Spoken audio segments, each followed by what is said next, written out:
Shalom, Bapak Ibu Saudara yang terkasih dalam Kristus Yesus.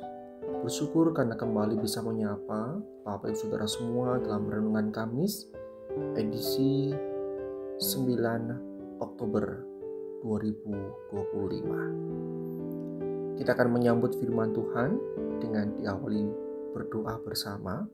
Mari kita satukan hati, memohon pertolongan Allah Roh Kudus. Mari berdoa. Kami hidup hari ini karena pengasihan Tuhan. Kami hidup hari ini menghirup nafas dan juga menerima berkat, rahmat, dan kasih-Mu. Oleh karena perkenanan yang Engkau berikan kepada kami, bahkan di tengah kelemahan dan keberdosaan kami sebagai manusia. Tuhan, kami menghargai dan kami menghormati akan karya Allah yang boleh terukir dalam kehidupan kami. Karena itu ya Tuhan, dengan berbagai perasaan dan juga kondisi kehidupan yang sejatinya tidak pernah lepas daripada otoritas dan juga pengasihan-Mu, kami merendahkan hati, merendahkan diri untuk kembali diajar oleh firman Tuhan.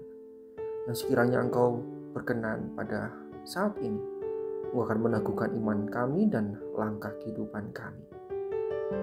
Berkaryalah ya Roh Kudus dalam hati dan pikiran kami, menguasainya dan memberkatinya. Demi Kristus kami berdoa. Amin. Firman Tuhan pada pagi hari ini terambil dari Roma 5 ayat yang ke-12. Roma 5 ayat 12, beginilah bunyi firman Tuhan. Sebab itu, sama seperti dosa telah masuk ke dalam dunia oleh satu orang, dan oleh dosa itu juga maut. Demikianlah maut itu telah menjalar kepada semua orang, karena semua orang telah berbuat dosa. Bapak Ibu yang terkasih, di dalam kekristenan kita mengenal adanya dosa turunan. Dosa yang kita pahami adalah sesuatu hal yang sudah sangat merusak kita dan dunia ini secara total, sehingga kita membutuhkan uluran tangan daripada Allah kita melalui Tuhan kita Yesus Kristus yang mati di kayu salib. Kita mengenal ada dosa turunan yang diturunkan sejak Adam dan Hawa hingga kepada kita saat ini. Dan kita akan merenungkan bagian firman Tuhan ini. Terang firman Tuhan ini akan mengarahkan hati dan diri kita, Bapak Ibu, untuk kita menghayati lebih dalam tentang formasi spiritual keluarga. Ya, ini kita sedang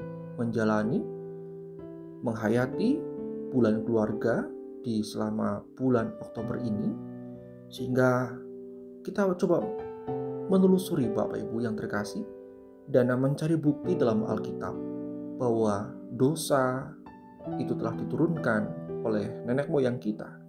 Demikian juga maut itu juga telah diturunkan sejak nenek moyang kita. Dan sungguh Bapak Ibu Saudara, kita nanti akan melihat bagaimana Alkitab juga menunjukkan kepada kita kerusakan dosa di dalam keluarga kita. Mari kita perhatikan keluarga kita masing-masing, Bapak Ibu Saudara. Adakah kita menemukan ada satu atau dua perbuatan dosa yang kita dapati bahwa itu sering kita lakukan, dan itu juga dosa yang dilakukan oleh orang tua kita, bahkan nenek kita, atau bahkan buyut kita?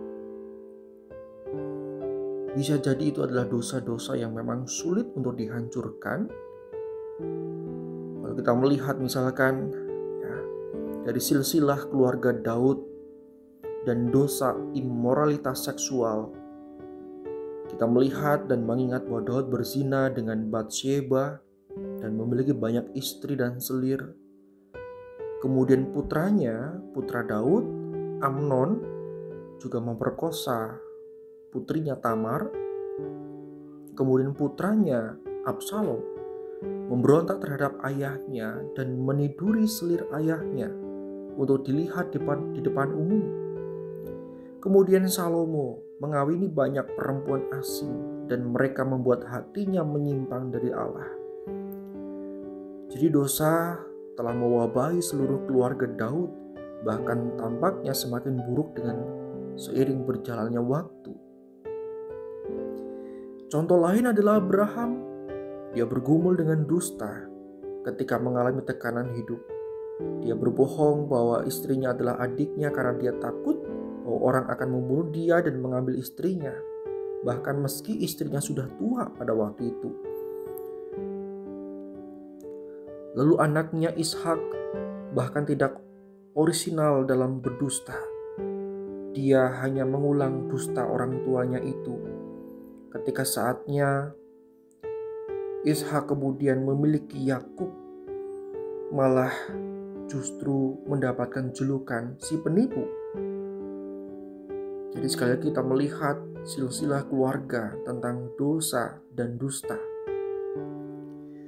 Dan sampai pada Ishak pun kita menemukan dosa yang lain, yaitu favoritisme, kecenderungan untuk memfavoritkan seseorang. Ishak adalah anak kesayangan Abraham dan Sarah. Dia adalah anak yang dijanjikan Allah. Tetapi Ismail begitu malang disia-siakan bersama dengan Hagar ibunya. Ishak tumbuh dewasa, lalu kemudian menikahi Ribka, dan mereka mendapatkan Esau dan juga Yakub. Ishak menyukai Esau dan Ribka menyayangi Yakub. Ribka dan Yakub kembali mengulang pola lama dusta keluarga untuk mengakali Esau, dan dengan cara itu mencuri hak kesulungan dan berkat keluarga darinya. Kemudian Yakub melarikan diri dan menikah dengan sepasang gadis, Rahel dan Lea, tetapi bukan tanpa masuk ke dalam trik ayah mereka ya. Yang di dalamnya kita juga menemukan dosa penipuan. Tapi saudara yang terkasih, dosa favoritisme itu juga menjalar hingga pada Yakub. Putra kesayangannya dari antara 12 anaknya adalah Yusuf. Tetapi seluruh favoritisme yang semakin bertambah sepanjang generasi itu akhirnya tiba di titik yang begitu genting. Yakub mengambil jubah istimewa untuk Yusuf untuk menyatakan bahwa ia adalah anak kesayangannya, dan para saudara Yusuf sama sekali tidak menyukai hal itu. Kita mengingat kisah-kisah ini, Bapak Saudara melihatnya dan merenung-renungkannya. Ini adalah pola dosa yang terjadi dalam keluarga. Begitu mempengaruhi, mungkin sekalipun seorang anak menyadari dosa orang tuanya dan berjanji, berkomitmen bahwa saya tidak akan melakukan hal yang sama, pada akhirnya bisa jatuh pada hal yang serupa juga. Dosa yang dihindari, dosa yang diwanti-wanti, diwaspadai, juga kemudian pada akhirnya dilakukan juga. Entah apapun itu bentuk dosanya. Jadi kita sebagai keluarga-keluarga Kristen, Bapak Saudara, sebagai seorang suami, sebagai seorang istri, sebagai seorang anak, orang tua, kita perlu mewaspadai dan juga menyadari serta mengakui kelemahan kita ini. Karena pola itulah Bapak Saudara banyak keluarga yang terjerat dalam kepahitan. Kemarahan diteruskan dari generasi ke generasi, diwariskan. Berbagai keluarga terhimpit oleh ketakutan yang sama. Seperti yang dilakukan oleh Abraham dan keturunannya tadi, sehingga oleh karena ketakutan itu mereka menjadi berdusta dan terus dilakukan dari generasi ke generasi. Kiranya Bapak Ibu Saudara, untuk hari-hari ini, mari kita melatih dan juga mengoreksi, melihat di dalam diri kita, entah terutama sebagai seorang anak, dosa apa yang itu menjadi pola di mana orang tua kita atau mbah kita, nenek moyang kita lakukan, Dan dosa itu menjadi pola yang terus diwariskan di dalam kehidupan kita. Ini menjadi latihan yang penting dan bisa berdampak besar secara positif tentu saja. Dan kita mengharapkan pemulihan daripada Tuhan. Sungguh bahwa kuasa dosa itu akan dipatahkan. Pola itu akan dipatahkan ketika kita menyadari dan mau mengakui bahwa ada pola-pola tertentu yang keluarga kita terus lakukan dan itu tidak berkenan di hati Tuhan. Saya mengajak kepada Bapak Ibu Saudara semua, selepas mendengarkan renungan ini, ambillah waktu beberapa menit bersama dengan Tuhan, sambil bertanya dan dengarkan apa yang mau Roh Kudus katakan kepada kita. Roh Kudus kiranya berkenan juga dan bekerja di antara kita, di dalam hati kita, untuk menyatakan dosa-dosa kita, pola-pola dosa dalam keluarga kita, supaya kita dapat mengakuinya dengan jujur dan kita memperoleh pemulihan daripada Tuhan. Mari kita berdoa.